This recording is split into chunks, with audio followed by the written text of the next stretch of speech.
लेना, कई माताएं गलती करती हैं, कई माताएं व्रत को नए नए तरह से करती हैं, कोई कुछ बताता है, कोई कुछ बताता है, कोई कुछ बताता है। उस व्रत को आप समझ लीजिए, पशुपति व्रत। पशुपति व्रत 5 सोमवार का होता है। कितने सोमवार होते हैं? अच्छे से समझ लेना, 5 सोमवार का व्रत है। आज अष्टमी का दिन आप लोग अच्छे से समझ लोगे तो आपको फिर कोई ये नहीं होगा कि मैंने व्रत करा और मेरा काम क्यों नहीं हुआ। उसमें अपने को अपनी गलती छांटना है कि गलती कहाँ हो गई। पशुपति व्रत 5 सोमवार का होता है। बीच में किसी सोमवार पर यदि एकादशी पड़ जाए या कोई तीज पड़ गई या कोई त्योहार पड़ गया, कोई नवरात्रि का व्रत कर रहे हो या कोई त्योहार का व्रत कर रहे हो या कोई तिथि का व्रत कर रहे हो और उस दिन सोमवार पड़ गया, अब आपने विचार करा कि मेरा पशुपति का भी व्रत है और साथ में तीज का भी व्रत है, तो कौन सा व्रत करूं मैं? तो उस समय पर आपको पशुपति व्रत छोड़ देना चाहिए।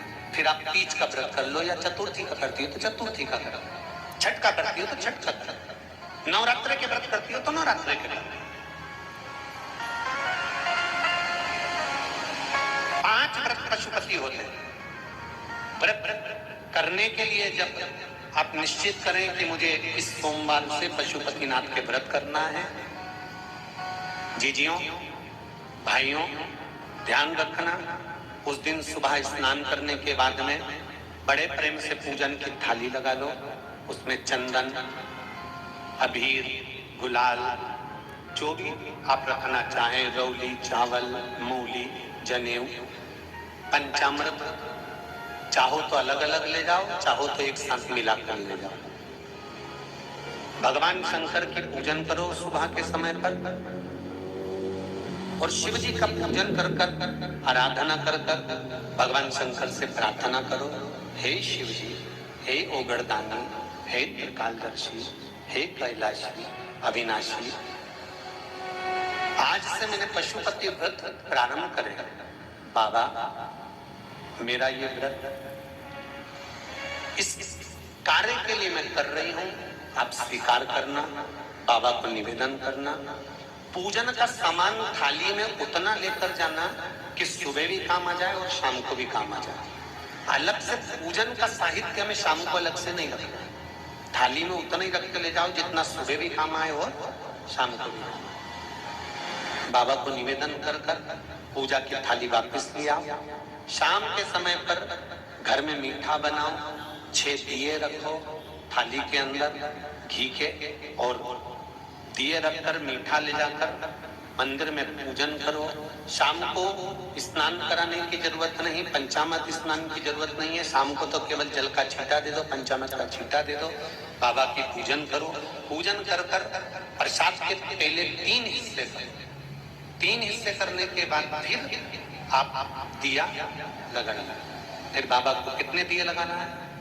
जम के बोलो, 5 दिए लगाना है आपको शंकर भगवान को। 5 दिए लगाइए, एक एक दिया जलाते जाएं और शंकर भगवान से पहले सोमवार को दिया जलाते समय अपने हृदय की बात कहते जाएं। 5 दिए पूरे हो जाएं, छठा दिया जलाना नहीं है, उसको थाली में वापस रख दें। दिए को थाली से नीचे उतारना जरूर। कौन से दिए को? जम के बोलो जरा। छठे दिए को मंदिर में उतारना जरूर और फिर वापस थाली में रख लेना है। प्रसाद 2 हिस्से मंदिर में छोड़ना है, एक हिस्सा थाली में रख के ले आना है। पूजन कर कर बाबा को निवेदन कर कर वापस आइए। शाम को जब घर में प्रवेश करो, सीधे हाथ की ओर घर में अंदर जाते समय अपना जो राइट हैंड हो, अपना जो सीधा हाथ हो, उस ओर बैठो और बैठने के बाद उस दिए को प्रकट कर लो, प्रज्वलित कर लो। वहां पर भी शिव जी से प्रार्थना करो, हमारा ये कार्य है सफल करिएगा। बाबा से निवेदन करके घर के अंदर प्रवेश कर जाओ। भोजन जब जीवने के लिए बैठो, भोजन करने के लिए बैठो, सबसे पहले जो प्रसाद लेकर आए हो उस प्रसाद को खाइए। जो प्रसाद आप लेकर आए उस प्रसाद में से किसी को नहीं देना है, आपको अकेले खाना। उतना ही प्रसाद लेकर जाना जितना खब जाए, छोड़ना भी नहीं। सबसे पहले प्रसाद खाइए, उसके बाद में भोजन करिए। इस व्रत में सुबह आप फलहार कर सकते हो, शाम को भोजन कर सकते हो। भोजन में ये जरूरी नहीं है कि मीठा ही खाना है, नमकीन भोजन भी कर सकते हो। बस मीठा कब खाना है, जब प्रसाद का एक हिस्सा लेकर आओ तो वो एक हिस्सा आप खाओ। उसके बाद में जब भोजन करो तो नमक का करो, कोई मना नहीं, मिर्ची का करो, पर उसमें दिखावा ना करो और भोजन करें। इससे 5वां जब सोमवार आ जाए, बीच में अगर कोई सोमवार छूट भी जाए तो व्रत करना, पूजन मत करना। कोई रजो धर्म आ गया, रजस वाला धर्म आ गया, कोई कार्य आ गया तो उसमें पूजन करना, पूजन नहीं करना है, उसमें व्रत जरूर करना। और जब 5वां व्रत रहे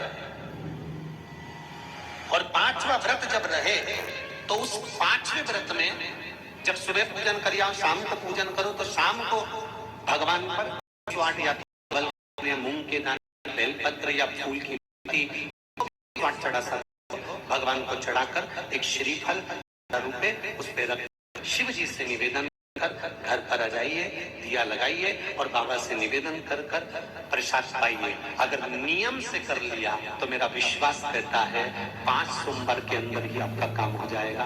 5वें तक पहुंचो। शंभु शरणे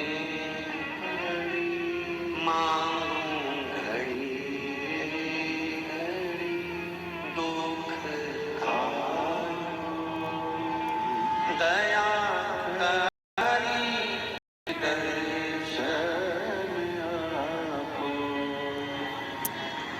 5 व्रत पूर्ण, एकादशी पड़ जाए, रजस्वला धर्म पड़ जाए, कोई कारण पड़ जाए तो फिर व्रत को आगे बढ़ाए। और 5 गिन गिन 5। ऐसा मेरा शिव है, पशुपतिनाथ भगवान का स्मरण देवताओं ने किया। समय आया, आगे वर्णन आया, अंधकासुर मारा गया, तब हिरण्याक्ष को क्रोध आ गया। अंधकासुर जब मरा तब हिरण्याक्ष को क्रोध आया और हिरण्याक्ष को क्रोध आया, बताओ मेरा भतीजा मर गया, मेरा भाई मर गया, भतीजा और भाई ये दोनों मर गए, मेरा भाई आज गया और मेरा भतीजा मारा गया। हिरण्यकशिपु को क्रोध आ गया और उसने तुरंत विचार कर लिया कि अब मैं करूंगा, ब्रह्म से वर प्राप्त करूंगा। तब ब्रह्मदेव से वर प्राप्त करूं, ना नीचे मरूं ना ऊपर मरूं। सुनिए भागवत, ना अंदर मरूं ना, बोलते जाओ, बाहर, ना अस्त्र से मरूं ना नर से अश्व से, ना दिन में ना ही 12 महीने में। वर मांगा था ना 12 महीने में नहीं मरूं, मेरे लिए कोई 13वां महीना है।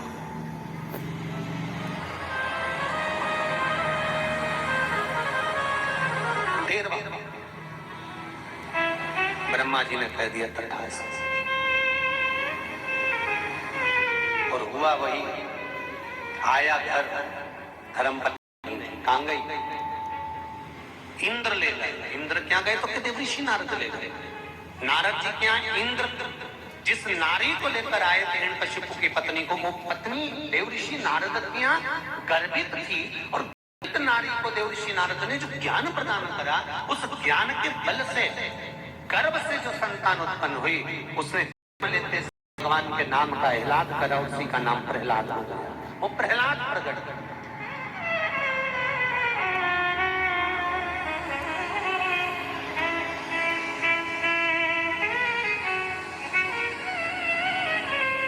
पूछा हिरण्यकशिपु ने, मेरी धर्म पत्नी आपकी? हाँ, ले जाओ। गुरु का काम केवल इतना ही है,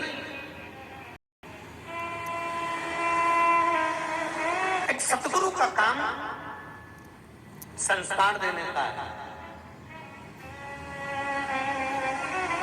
राष्ट्र को संवारने का है, संस्कृति की ओर लेकर जाने का है। सभ्यता की ओर लेकर जाने का है। गलत मार्ग पर अगर कोई चल रहा है तो उसको सतमार्ग बताने का है। गुरु सतमार्ग की ओर लेकर जाता है। और वो किया। देव ऋषि नारद ने गर्भस्थ बालक को जो ज्ञान दिया है उसके बराबर कोई ज्ञान नहीं दे सकता।